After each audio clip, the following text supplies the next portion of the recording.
எல்லா உணர்ச்சிகளையும் விட சுயமரியாதை உணர்ச்சியை வேளாண்மை மதிக்க தொகுதுங்க. அதை இன்றைக்கு வேணுமானா ஏதோ ஒரு சின்ன குழு போராடக்கூடியதாக சொல்லலாம்.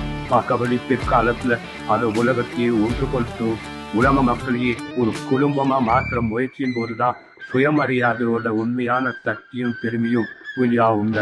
சுயமரியாதை உணர்ச்சி திறந்து விட்டால் யாராலும் அதை அழிக்கவோ அடக்கி வைக்கவோ முடியாதுங்க. அழிக்க எழும்பும் பந்து போல எதிர்க்க வளர்ந்து கொண்டே போகும் சக்தி உடையதான் இந்த சுயமரியாதைங்க.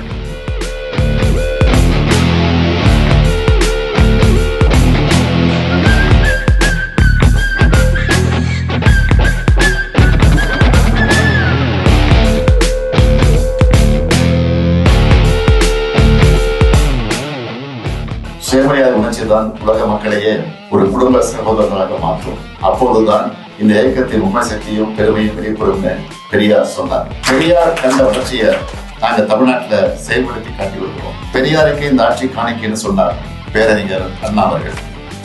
தமிழர் தந்தை பெரியார் மறைந்த போது அரசு மரியாதைக்கு ஆணை பிறப்பிச்சார் தமிழர் கலைஞர்.